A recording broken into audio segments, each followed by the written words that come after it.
But first, it's again apparent that some of the very best arguments for the no case in the upcoming referendum are put forward by the yes advocates, often by those who played a critical role in creating the Uluru Statement.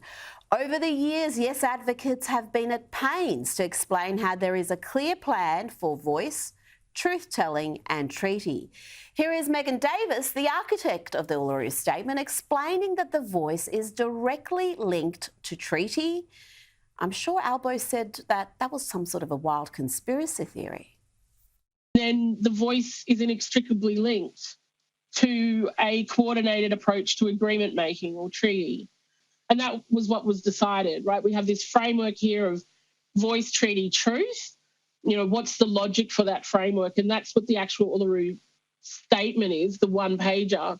But it's longer than the one page. So the Uluru Statement is actually 18 pages. It includes the truth-telling bit, which is the Aboriginal history of Australia. That's fascinating. But tell us more, Professor Davis, about how you intend to use the voice to give you more power to negotiate a treaty with the Commonwealth, how the voice will be like an anchor that can't be undone once it's in the Constitution. The power imbalance is so huge that we couldn't even enter into treaties with the Commonwealth right now. We have nothing to leverage with. It's not like they're British Columbia and they're going to give us $40 million to go away and find our own legal power to start negotiating treaties. If you've got an enshrined voice, an anchor in the Constitution, then a lot of things can cascade off that provision.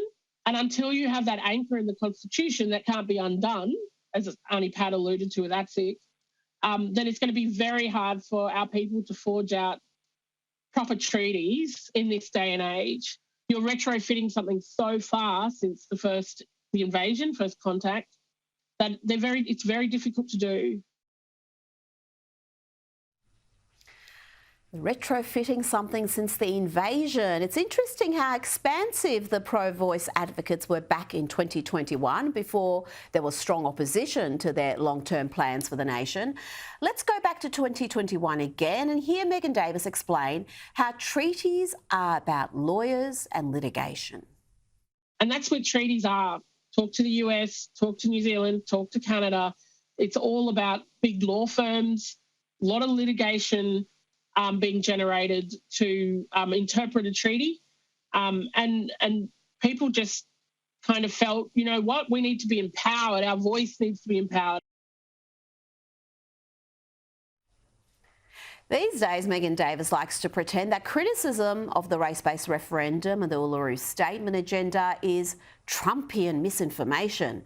The Yes camp wants you to deny the evidence of your lying eyes and dismiss all the times they've explained what the Uluru Statement really entails. Here is co-chair of the Prime Minister's Referendum Council, Pat Anderson, explaining how the Uluru Statement is about treaty and how it will be used to empower activists to negotiate said treaty. The Uluru Statement is about treaty, but there's a way to get there. At the moment, we are powerless. If we have the voice, then we have two sovereign peoples having an equal discussion, not the power imbalance that we have now. So we will then be in charge of everything that happens after that. With the voice, we can speak with some power and authority. That was also from 2021, but this agenda has been in the works for much longer than that. Let's hear from Yes advocate Noel Pearson back in 2019. Our aspirations nationally in terms of is to have a voice to the Parliament, and once we have a representative body, we will seek to negotiate a treaty with the Australian Parliament. And here is Pearson at the 2018 Garma Festival. We've got to have a foundational negotiation. But before we can do that, we can't just enter into it willy-nilly. We need a constitutional voice for the First Nations. A position from which we can never be shifted. A position from which to negotiate with all of the moral, and historical power that is ours by virtue of our possession of this land for more than 60,000 millennia. 60,000 millennia? That's like 60 million years. Let's go back to Pearson and hear him explain that the treaty door is the second door. The first door is constitutional enshrinement. For those of us who've come late to this strategy, you need to wake up. Treaty door is the second door. The first door is constitutional enshrinement. Wake up indeed. But last night at the Australian newspaper's first Great Voice debate, Noel Pearson took a very different approach. It was all about being respectful and understanding of no voters or those who are not sure about the yes case. We've got to listen respectfully to those people who have reservations or questions or concerns. We have to answer their questions. We've got to deal with them in good faith. We have to believe that their questions come from a good place. They are well motivated. But unless our campaign answers their questions, they're going to continue to have them. And so really, our secret weapon in this next 6 weeks will be the engagement of those soft no's in the middle, to treat every Australian that has question marks about this referendum seriously and to answer their questions and treat them with the respect and intelligence that they deserve. And a lot of their questions are extremely on point.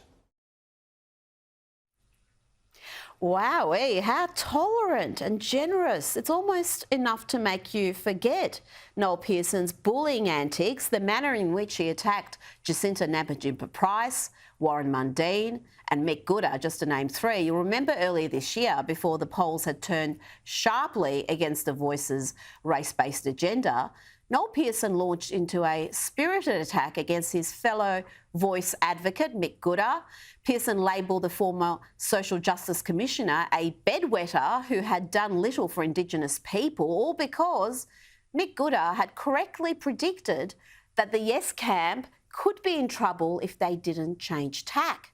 But Pearson reserved his ugliest abuse, ugly bile for Senator Price and Warren Mundine, calling them glove puppets who allow themselves to be used by clever white folk to punch down on Indigenous people. And one wonders why Noel Pearson would bother fronting at the Australian newspaper's Great Voice debate last night when he wrote in May, the paper's readers are mostly borderline casual racists. Don't be fooled by the change in strategy here from the Yes advocates. When they were winning in the polls, when support for the Voice was close to 70%, they were bullies who painted any opposition as bigotry and racism. It's only because that strategy failed that we're now getting this softly approach. As American poet and civil rights leader Dr. Maya Angelou famously said, when people show you who they are, believe them the first time.